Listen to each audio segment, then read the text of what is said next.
श्री गणेशाय नमः। हरे कृष्ण। प्यारे स्नेहितनों, आपको मेरा प्यार भरा राधे राधे। आज ज्येष्ठ मास का बृहस्पतिवार है, यानी गुरुवार है।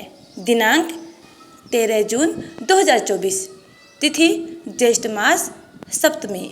आज हम सुनपान करेंगे ज्येष्ठ मास गुरुवार व्रत कथा, यानी बृहस्पति देव की कथा। कथा सुनने से पहले जल्दी से चैनल को सब्सक्राइब कर बेल आइकन को जरूर दबा लीजिएगा, ताकि आगे आने वाली इसी प्रकार की कथाओं के नोटिफिकेशन आप तक टाइम पर पहुंचते रहें। तो आइए भगवान बृहस्पति देव का स्मरण करते हुए प्रेम पूर्वक कथा को श्रवणपान करते हैं।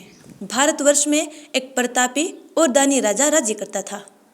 वह नित्य गरीबों और ब्राह्मणों की सहायता करता था। यह बात उसकी रानी को अच्छी नहीं लगती थी। वह न ही गरीबों को दान देती, न ही भगवान का पूजन करती थी, और राजा को भी दान देने से मना किया करती थी।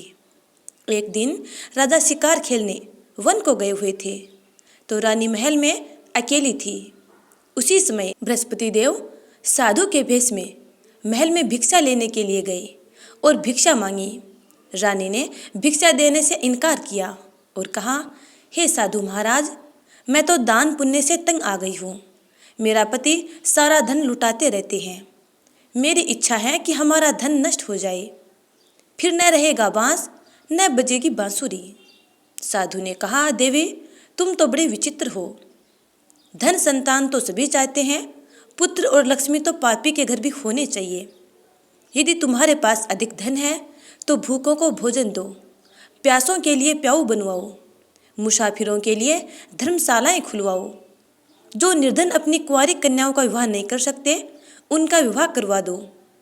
ऐसे और कई अन्य काम हैं जिनके करने से तुम्हारा यश लोक परलोक में फैलेगा। परंतु रानी पर उपदेश का कोई प्रभाव न पड़ा। वह बोली, महाराज, आप मुझे कुछ न समझाएं। मैं ऐसा धन नहीं चाहती जो हर जगह बांटती फिरूं।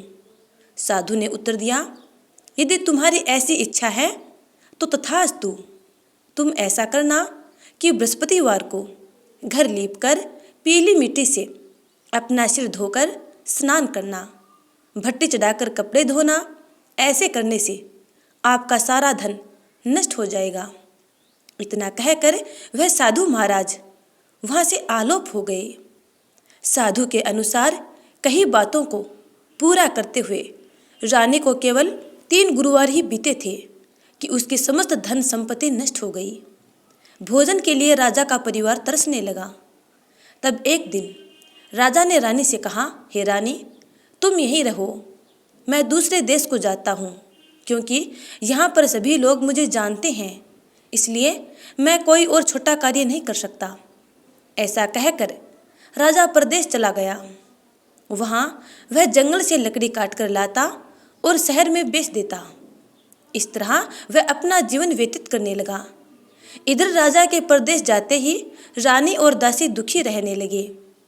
एक बार जब रानी और दासी को 7 दिन तक बिना भोजन के रहना पड़ा, तो रानी ने अपनी दासी से कहा, हे दासी, पास ही के नगर में मेरी बहन रहती है। वह बड़ी धनवान है। तू उसके पास जा और कुछ ले आ, ताकि थोड़ी बहुत गुजर बसर हो जाएगी। दासी रानी की बहन के पास गई। उस दिन गुरुवार था और रानी की बहन उसमें बृहस्पतिवार व्रत की कथा सुन रही थी। दासी ने रानी की बहन को अपनी रानी का संदेश दिया, लेकिन रानी की बड़ी बहन ने कोई उत्तर नहीं दिया। जब दासी को रानी की बहन से कोई उत्तर ना मिला तो वह बहुत दुखी हुई और उसे क्रोध भी आया। दासी ने वापस आकर रानी को सारी बात बता दी। सारी बात सुनकर रानी अपने भाग्य को कोसने लगी। उधर रानी की बहन ने सोचा कि मेरी बहन की दासी आई थी, परंतु मैं उससे बोली नहीं, इससे वह बहुत दुखी हुई होगी। कथा सुनकर और पूजन समाप्त करके वह अपनी बहन के घर आई और कहने लगी, हे बहन, मैं बृहस्पतिवार का व्रत कर रही थी। तुम्हारी दासी मेरे घर आई थी, परंतु जब तक कथा होती है तब तक न तो उठते हैं और न ही किसी से बोलते हैं, इसलिए मैं नहीं बोली। कहो, दासी क्यों गई थी? रानी बोली, बहन, तुमसे क्या छिपाऊं? हमारे घर में खाने तक को अनाज नहीं था। ऐसा कहते कहते रानी की आंखें भर आई। उसने दासी समेत पिछले 7 दिनों से भूखे रहने तक की बात अपनी बहन को विस्तार पूर्वक सुना दी। रानी की बहन बोली, देखो बहन, भगवान बृहस्पति देव सबकी मनोकामनाएं पूरी करते हैं। देखो, शायद तुम्हारे घर में अनाज रखा हो। पहले तो रानी को विश्वास नहीं हुआ, पर बहन के आग्रह करने पर उसने अपनी दासी को अंदर भेजा तो सचमुच अनाज से भरा एक घड़ा मिल गया। यह देखकर दासी को बड़ी हैरानी हुई। दासी रानी से कहने लगी, हे रानी, जब हमको भोजन नहीं मिलता तो हम व्रत तो करते हैं, इसलिए क्यों न इनसे व्रत कथा और विधि पूछ ली जाए ताकि हम भी व्रत कर सकें। तब रानी ने अपनी बहन से बृहस्पतिवार व्रत के बारे में पूछा। उसकी बहन ने बताया, बृहस्पतिवार के व्रत में चने की दाल और मुनक्का से विष्णु भगवान का केले की जड़ में पूजन करें तथा दीपक जलाएं, व्रत कथा सुने और पीला भोजन ही करें। इससे बृहस्पति देव प्रसन्न होते हैं। व्रत और पूजन विधि बताकर रानी की बहन अपने घर को लौट गई। 7 दिन के बाद जब गुरुवार आया तो रानी और दासी ने व्रत रखा। घुड़साल में जाकर चना और गुड़ लेकर आई। फिर उससे केले की जड़ तथा विष्णु भगवान का पूजन किया। अब पीला भोजन कहाँ से आए, इस बात को लेकर दोनों बहुत दुखी थे, क्योंकि उन्होंने व्रत कर रखा था, इसीलिए बृहस्पति देव उनसे प्रसन्न थे। इसीलिए वे एक साधारण व्यक्ति का रूप धारण करके 2 थालों में सुंदर पीला भोजन दासी को देकर चले गए। भोजन पाकर दासी अत्यंत प्रसन्न हुई और फिर रानी के साथ मिलकर भोजन ग्रहण किया। उसके बाद वे सभी गुरुवार को व्रत और पूजन करने लगी। बृहस्पति भगवान की कृपा से उनके पास फिर से धन संपत्ति आ गई, परंतु रानी फिर से पहले की तरह आलस्य करने लगी। तब दासी बोली, देखो रानी, तुम पहले भी इस प्रकार आलस्य किया करती थी। तुम्हें धन रखने में कष्ट होता था, इस कारण सारा धन नष्ट हो गया, और अब जब भगवान बृहस्पति की कृपा से धन पुनः मिला है तो तुम्हें पुनः आलस्य होता है। रानी को समझाते हुए दासी कहती है कि बड़ी मुसीबतों के बाद हमने यह धन पाया है, इसलिए हमें दान पुण्य करना चाहिए, भूखे मनुष्यों को भोजन कराना चाहिए और धन को शुभ कार्यों में खर्च करना चाहिए, जिससे तुम्हारे कुल का यश बढ़ेगा, स्वर्ग की प्राप्ति होगी और पितृगण प्रसन्न होंगे। दासी की बात मानकर रानी अपना धन शुभ कार्यों में खर्च करने लगी, जिससे पूरे नगर में उसका यश फैलने लगा।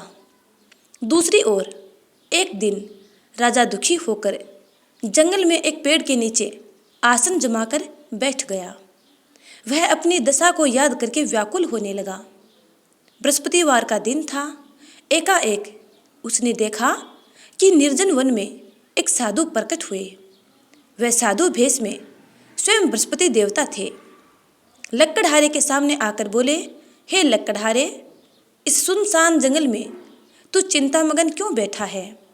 लक्कड़हारे ने दोनों हाथ जोड़कर प्रणाम किया और उत्तर दिया, महात्मा जी, आप सब कुछ जानते हैं, मैं क्या कहूँ। यह कहकर वह रोने लगा और साधु को अपनी आत्मकथा सुनाई। महात्मा जी ने कहा, तुम्हारी स्त्री ने बृहस्पतिवार के दिन भगवान बृहस्पति का निरादर किया है, जिसके कारण बृहस्पति देव रुष्ट होकर तुम्हारी ये दशा कर दी। अब तुम चिंता को दूर करके मेरे कहने पर चलो तो तुम्हारे सब कष्ट दूर हो जाएंगे और भगवान पहले से भी अधिक संपत्ति देंगे। तुम बृहस्पति के दिन कथा किया करो। 2 पैसे के चने मुनक्का लाकर उसका प्रसाद बनाओ और शुद्ध जल से लोटे में शक्कर मिलाकर अमृत तैयार करो। कथा के पश्चात अपने सारे परिवार और सुनने वाले प्रेमियों में अमृत व प्रसाद बांटकर आप भी ग्रहण करो। ऐसा करने से भगवान तुम्हारी सब मनोकामनाएं पूरी करेंगे। साधु के ऐसे वचन सुनकर लकड़हारा बोला, हे प्रभु, मुझे लकड़ी बेचकर इतना पैसा नहीं मिलता जिससे भोजन के उपरांत कुछ बचा सकूं। मैंने रात्रि में अपनी स्त्री को व्याकुल देखा है। मेरे पास कुछ भी नहीं जिससे मैं उसकी खबर मंगा सकूं। साधु ने कहा, हे लकड़हारे, तुम किसी बात की चिंता मत करो। बृहस्पति के दिन तुम रोजाना की तरह लकड़ियाँ लेकर शहर को जाओ। तुमको रोजाना से दुगुना धन प्राप्त होगा, जिससे तुम भली भांति भोजन कर लोगे और बृहस्पति देव के पूजन का सामान भी आ जाएगा। इतना कहकर साधु अंतर्ध्यान हो गए। धीरे धीरे समय व्यतीत होने लगा। फिर वही बृहस्पतिवार का दिन आया। लकड़हारा जंगल से लकड़ी काटकर किसी शहर में बेचने गया। उसे उस दिन और दिन से अधिक पैसा मिला। राजा ने चना गुड़ आदि लाकर गुरुवार का व्रत किया। उस दिन से उसके सभी क्लेश दूर हो गए। परंतु जब दोबारा गुरुवार का दिन आया तो बृहस्पतिवार का व्रत करना वह लकड़हारा भूल गया। इस कारण बृहस्पति भगवान पुनः उससे नाराज हो गए। उस दिन उस नगर के राजा ने विशाल यज्ञ का आयोजन किया था तथा शहर में यह घोषणा करवा दी कि कोई भी मनुष्य अपने घर में भोजन न बनावे, न आग जलावे। समस्त जनता मेरे यहाँ भोजन करने आवे। इस आज्ञा को जो न मानेगा उसे फांसी की सजा दी जाएगी। इस तरह की घोषणा संपूर्ण नगर में करवा दी गई। राजा की आज्ञा अनुसार शहर के सभी लोग भोजन करने गए, लेकिन लकड़हारा कुछ देर से पहुंचा। इसलिए राजा उसको अपने साथ अपने महल में ले गया और महल में ले जाकर भोजन करा रहा था कि अचानक राजा की रानी की दृष्टि उस खूंटी पर पड़ी जिस खूंटी पर हमेशा सोने का हार लटका रहता था। और लकड़हारे के जाते ही वह हार उस खूंटी से गायब हो गया। रानी ने निश्चय किया कि मेरा सोने का हार अवश्य ही इस मनुष्य ने चुरा लिया है। उसी समय सिपाहियों को बुलाकर उस लकड़हारे को कारागार में डलवा दिया गया। जब लकड़हारा कारागार में पड़ गया और बहुत दुखी होकर विचार करने लगा कि न जाने कौन से पूर्व जन्म के कर्म से मुझे यह दुख प्राप्त हुआ है, और उसी साधु को याद करने लगा जो कि जंगल में मिला था। उसी समय तत्काल बृहस्पति देव साधु के रूप में प्रकट हुए और उसकी दशा को देखकर कहने लगे, अरे मूर्ख, तूने बृहस्पति देव की कथा नहीं करी, इस कारण तुझे दुख प्राप्त हुआ है। अब चिंता मत कर, बृहस्पतिवार के दिन कारागार के दरवाजे पर तुझे 4 पैसे पड़े मिलेंगे। उनसे तू बृहस्पति देव की पूजा करना, तेरे सभी कष्ट दूर हो जाएंगे। कुछ दिनों बाद फिर बृहस्पतिवार आया और बृहस्पतिवार के दिन उस लकड़हारे को कारागार के दरवाजे के आगे 4 पैसे मिले। लकड़हारे ने उन 4 पैसों से कथा कही। उसी रात्रि को बृहस्पति देव ने उस नगर के राजा को सौपन में कहा, हे राजा, तुमने जिस आदमी को कारागार में बंद कर दिया है वह निर्दोष है, वह राजा है, उसे छोड़ देना। रानी का हार उसी खूंटी पर लटका है जिस पर पहले लटका हुआ था। अगर तू ऐसा नहीं करेगा तो मैं तेरे राज्य को नष्ट कर दूंगा। इस तरह रात्रि के सौपन को देखकर राजा प्रातःकाल उठा और खूंटी पर हार देखकर लकड़हारे को बुलाकर क्षमा मांगी तथा लकड़हारे को योग्य सुंदर वस्त्र आभूषण देकर ससम्मान विदा कर दिया। बृहस्पति देव की आज्ञा अनुसार लकड़हारा अपने नगर को चल दिया। राजा जब अपने नगर के निकट पहुंचा तो उसे बड़ा आश्चर्य हुआ। नगर में पहले से अधिक बाग, तालाब, कुएं तथा बहुत सी धर्मशालाएं, मंदिर आदि बन गए थे। राजा ने पूछा, यह किसका बाग और धर्मशालाएं हैं? तब नगर के सभी लोग कहने लगे, यह सब रानी और बांदी के हैं। तो राजा को आश्चर्य हुआ और गुस्सा भी आया। जब रानी ने यह खबर सुनी कि राजा आ रहे हैं तो उन्होंने बांदी से कहा कि हे दासी, देख, राजा हमको कितनी बुरी हालत में छोड़कर गए थे और आज हम पुनः धनवान और ऐश्वर्यवान हो गए हैं। हमारी ऐसी हालत देखकर राजा पुनः दरवाजे से लौट न जाए, इसलिए तू दरवाजे पर खड़ी हो जा। आज्ञा अनुसार दासी दरवाजे पर खड़ी हो गई। राजा आए तो उन्हें दासी ससम्मान अपने साथ महल के अंदर ले गई। तब राजा ने क्रोध करके अपनी रानी से पूछा कि यह धन तुम्हें कैसे प्राप्त हुआ। तब रानी ने कहा, हमें यह सब धन बृहस्पति देव के इस व्रत के प्रभाव से प्राप्त हुआ है। राजा ने निश्चय किया कि 7वें दिन तो हर कोई बृहस्पति देव का पूजन करते हैं, परंतु मैं प्रतिदिन दिन में 3 बार कहानी तथा हर रोज व्रत किया करूँगा। अब हर समय राजा के दुपट्टे में चने की दाल बंधी रहती थी तथा दिन में 3 बार कहानी कहता। एक रोज राजा ने विचार किया कि चलो अपनी बहन के यहाँ हो आऊँ। इस तरह निश्चय कर राजा घोड़े पर सवार हो अपनी बहन के यहाँ चल दिया। मार्ग में उसने देखा कि कुछ आदमी एक मुर्दे को लिए जा रहे हैं। उन्हें रोककर राजा कहने लगा, अरे भाइयों, मेरी बृहस्पति देव की कथा सुन लो। वे बोले, लो, हमारा तो आदमी मर गया है, इसको अपनी कथा की पड़ी है। परंतु कुछ आदमी बोले, अच्छा कहो, हम तुम्हारी कथा अवश्य सुनेंगे। राजा ने दाल निकाली और जब कथा आदि हुई कि मुर्दा हिलने लग गया और जब कथा समाप्त हो गई तो राम राम करके मनुष्य उठकर खड़ा हो गया। इसके बाद राजा आगे चला। आगे मार्ग में उसे एक किसान मिला जो खेत में हल चला रहा था। राजा ने उसे देखकर कहा, अरे भैया, तुम मेरी बृहस्पतिवार की कथा सुन लो।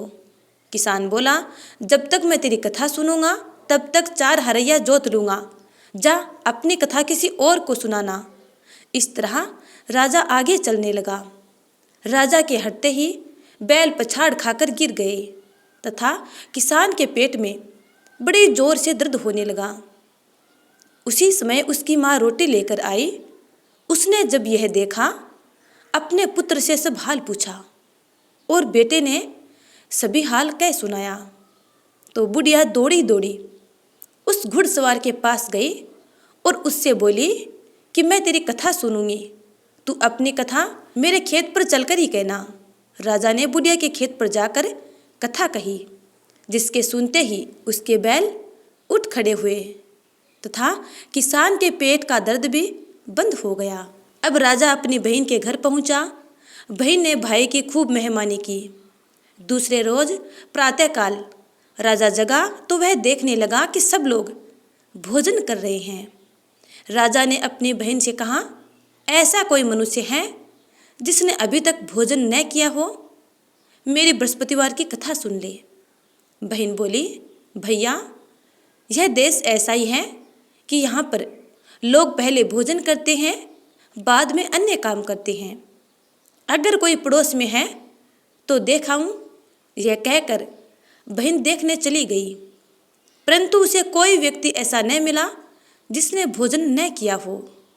अतः वह एक कुम्हार के घर गई जिसका लड़का बीमार था।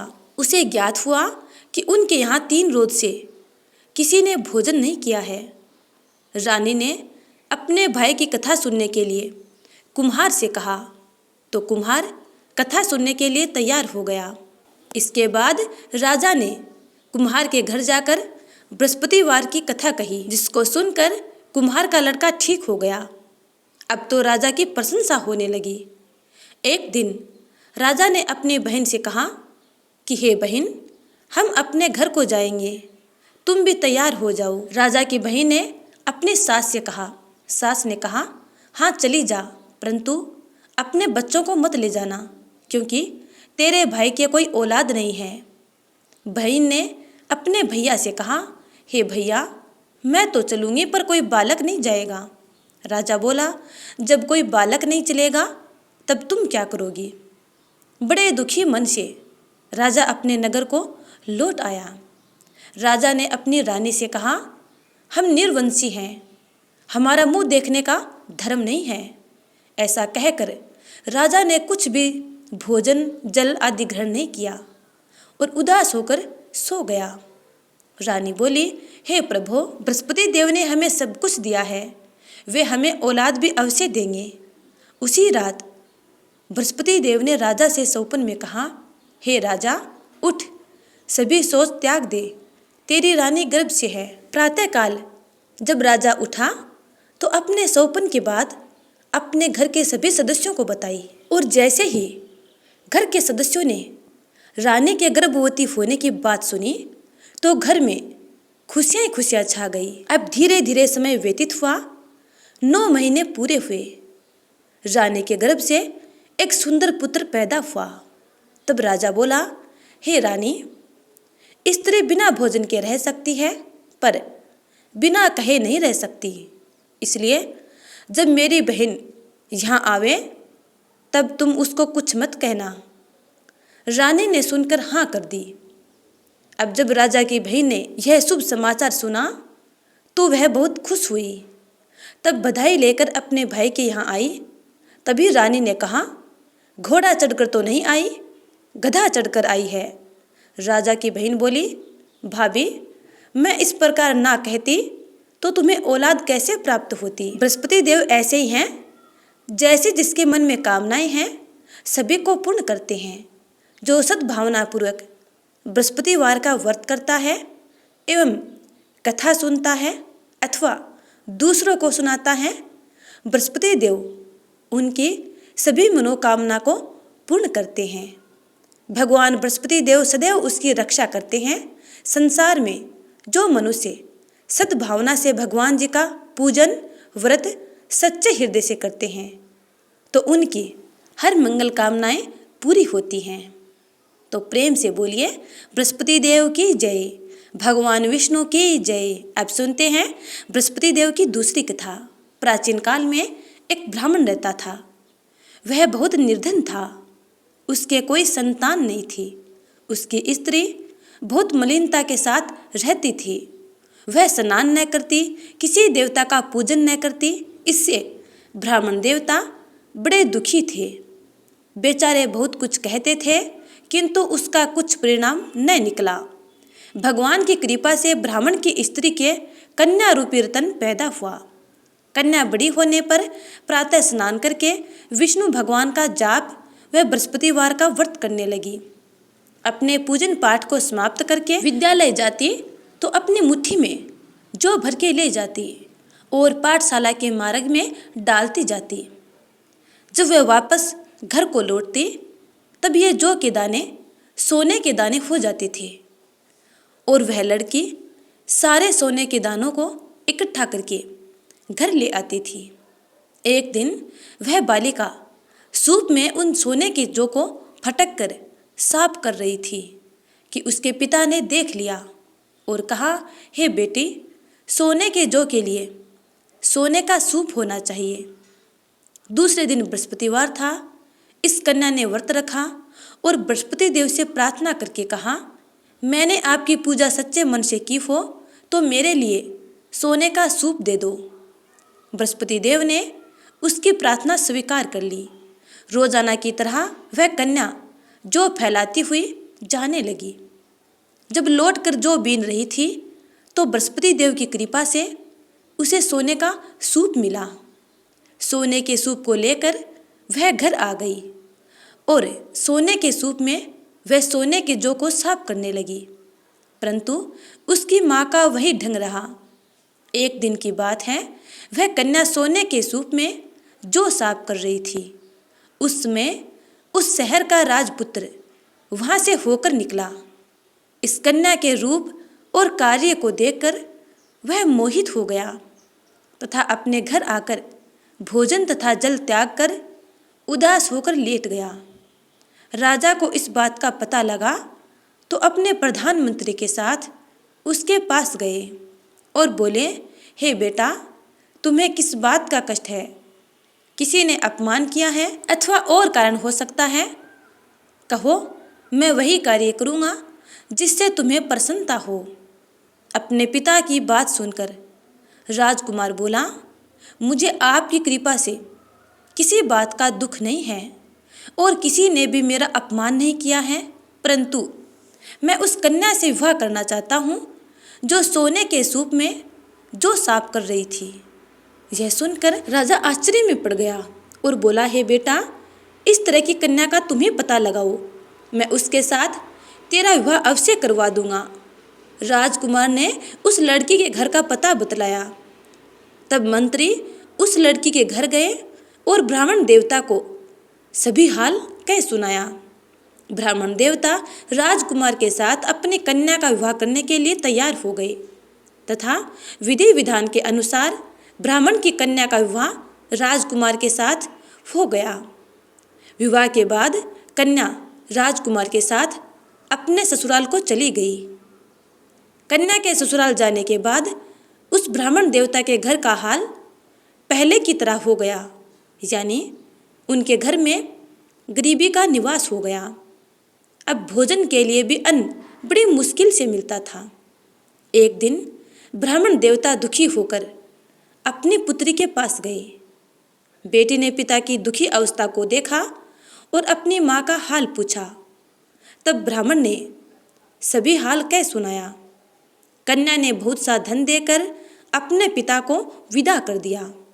इस तरह ब्राह्मण का कुछ समय सुखपूर्वक व्यतीत हुआ। कुछ दिन बाद फिर वही हाल हो गया। ब्राह्मण फिर अपनी कन्या के यहाँ गया और सारा हाल कह सुनाया। तब कन्या बोली, हे पिताजी, आप माताजी को यहाँ ले आओ, मैं उन्हें विधि बता दूंगी जिससे आपकी गरीबी दूर हो जाएगी। इस प्रकार ब्राह्मण देवता पुनः अपने घर लौटा और अपनी पत्नी को साथ लेकर अपनी पुत्री के यहाँ गया। तो कन्या अपनी माँ को समझाने लगी, हे माँ, तुम प्रातःकाल प्रथम स्नान आदि करके विष्णु भगवान का पूजन करो तो आपकी सारी दरिद्रता दूर हो जाएगी। परंतु उसकी माँ ने एक भी बात न मानी और प्रातःकाल उठकर अपनी पुत्री के बच्चों की जूठन को खा लिया। इससे उसकी पुत्री को बहुत गुस्सा आया और एक दिन उसकी पुत्री ने अपने महल की एक कोठरी के सामान को बाहर निकाल दिया और अपनी माँ को उस कोठरी में बंद कर दिया। और फिर दूसरे दिन अपनी माँ को उस कोठरी से बाहर निकाला, स्नान आदि करा के पाठ करवाया तो उसकी माँ की बुद्धि ठीक हो गई। और फिर प्रत्येक बृहस्पतिवार को उसकी माँ व्रत रखने लगी। इस व्रत के प्रभाव से उसके माँ बाप बहुत धनवान और पुत्रवान भी हो गए और बृहस्पति देव के प्रभाव से इस लोक के संपूर्ण सुख को भोग कर अंत में स्वर्गलोक को प्राप्त हुए। अब सुनते हैं अगली कथा। एक समय की बात है कि नैमिषारण्य में सहस्त्र शौनक आदि ऋषिगण परम श्रद्धा के साथ पुराणों के मर्मज्ञ सूत जी महाराज से पूछने लगे, भगवान, हम आपके मुखारविंद से धर्मराज की कथा, उसका विधान तथा महात्म्य सुनना चाहते हैं, सो आप हमें कृपा करके यही सुनाइए। सूत जी बोले, हे ऋषियों, आप लोगों ने मुझसे मनुष्यों के कल्याण की कामना से ये पूछा है, अतः आज मैं आप लोगों को धर्मराज की कथा सुनाता हूँ। सारे तीर्थ तथा व्रत करने से तथा नाना प्रकार का दान को देने वाले मनुष्य भी जिनके उद्यापन को किए बिना सुख के बागी नहीं हो सकते। इस विषय में आप लोगों को इस लोक में सुख और आगे स्वर्ग की प्राप्ति के लिए धर्मराज की श्रेष्ठ कथा कहूँगा। आप लोग विश्वास रखकर श्रवण पान करो। पूर्व काल की बात है कि राजा बब्रुवाहन महोदयपुर में राज्य करता था। वह राजा बड़ा धर्मात्मा, दयालु तथा गो ब्राह्मण और भक्त पूजक था। उसके राज्य में हरिदास विष्णु सेवक बड़ा तेजस्वी था। तदनुसार उसकी पत्नी भी बहुत सुशील और धर्मवती थी, जिसका नाम गुणवती था। हरिदास विष्णु सेवक बड़ा तपस्वी था। तदनुसार उसकी पत्नी श्री भगवान के भक्त और पतिव्रता थी। उसने प्राय सभी प्रसिद्ध देवताओं के व्रत किए, परंतु धर्मराज की यानी धर्मराज नाम से प्रभु की सेवा कभी नहीं की। वह गणेश के, चंद्रमा के, हरतालिका आदि देवियों के, राम कृष्ण जन्माष्टमी, महाशिवरात्रि आदि शिवजी के सभी व्रत किया करती थी। बड़ी श्रद्धा से एकादशी का व्रत करती हुई यथाशक्ति दान भी करती थी और अतिथि सेवा से कभी विमुख नहीं रही। इस प्रकार धर्मपरायण वह वृद्ध अवस्था में मृत्यु को प्राप्त हुई तो धर्मचरण के प्रभाव से यमदूत उसे आदरपूर्वक धर्मराज के पुर को ले गए। दक्षिण दिशा में पृथ्वी से कुछ ऊपर अंतरिक्ष में धर्मराज का बड़ा भारी नगर है, जो कि पापी लोगों के लिए भयंकर है। धर्मराज का पुर 1000 योजन का है। वह चौकोर तथा उसके 4 द्वार हैं तथा वह नाना प्रकार के रत्नों से शोभायमान। कई मनुष्य जो पुण्य भोगने को गए हैं निवास कर रहे हैं। स्थान स्थान पर गीत सुनाई दे रहे हैं और बाजे बज रहे हैं। उस नगर के 7 कोट हैं। उसके बीच में महासुंदर धर्मराज जी का मंदिर है। वह रत्नों से बना हुआ है और अग्नि बिजली बाल सूर्य के समान चमक रहा है। उसके दरवाजों की बेड़ियां सप्तक मणि की है। हीरों की कड़ियों से आंगन चमक रहा है। उसके मध्य में अनुपम सुंदर सिंहासन पर धर्मराज भगवान विराजमान हैं। उनके पास चित्रगुप्त जी का स्थान है, जो कि मृत प्राणियों के पाप का लेखा भगवान धर्मराज को सुनाया करते हैं। यमराज के दूत गुणवती को बहा ले गए। उनको देखकर वह भयभीत होकर कांपने लगी और नीचे मुख किए हुए खड़ी हो गई। चित्रगुप्त जी ने उनके पूर्व जन्म के किए हुए पाप पुण्य लेखा जोखा पढ़कर सुनाया। धर्मराज जी उस गुणवती की हरिहर आदि सब देवों में तथा अपने पति में भक्ति देखकर प्रसन्न हुए, पर कुछ उदासी भी उनके मुखमंडल पर झलकती हुई गुणवती को दिखाई दी।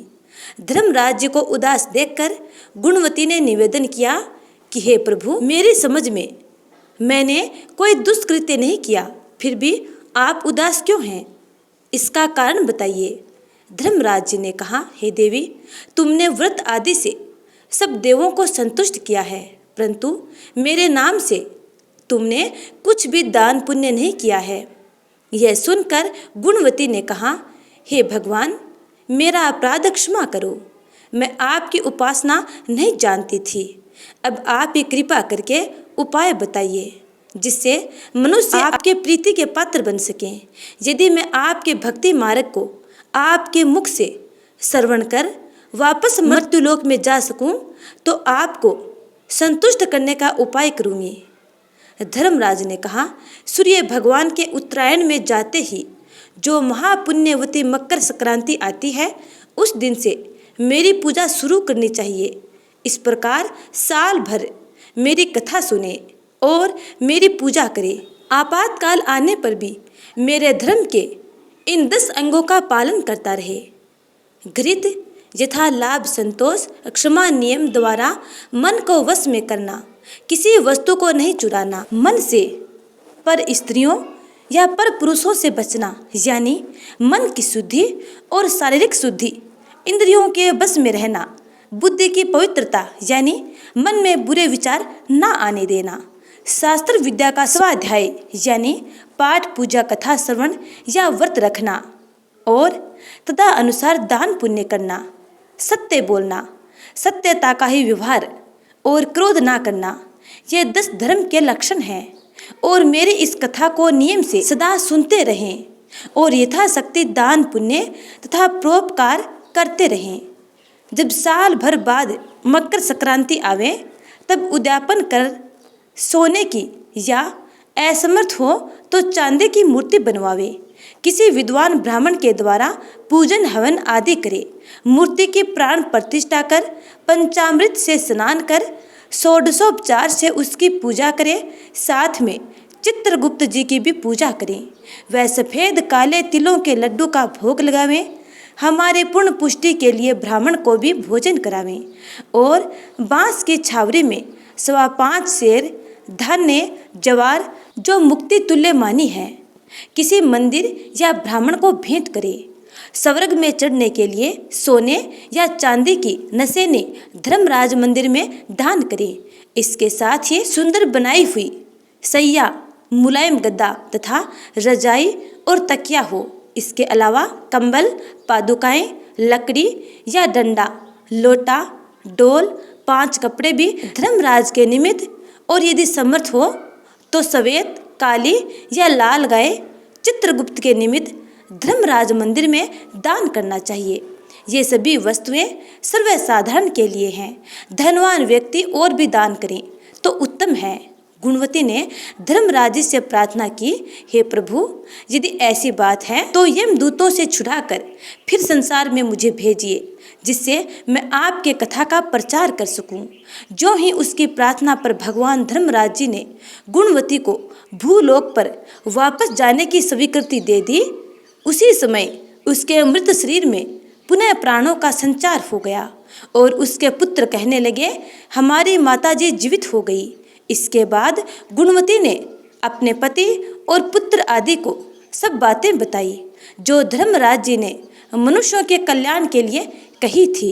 और गुणवती ने मकर संक्रांति से पूरे वर्ष तक विधिवत धर्मराज जी की प्रतिदिन पूजा की और कथा को नियमित रूप से सुनना शुरू कर दिया और स्वर्ग जाने के लिए दान, पुण्य कर्म आदि भी प्रारंभ कर दिया। इस प्रकार गुणवती साल भर कथा सुनकर धर्म के 10 अंगों का पालन कर जब पुनः मृत्यु उपरांत वापस स्वर्ग में गई, तब देवताओं ने गुणवती का आदर किया और सदा स्वर्गीय भोगों को भोगती रही। सूत महाराज ने कहा, सनकादिक ऋषियों से, हे मुनियों, जिस घर में स्त्री या पुरुष इस धर्मराज भगवान की व्रत कथा को श्रद्धा से श्रवण पान करते हैं अथवा सुनाते हैं तो वो दुखों से मुक्त हो जाते हैं तथा संपूर्ण दान देने से पाप मुक्त हो जाते हैं।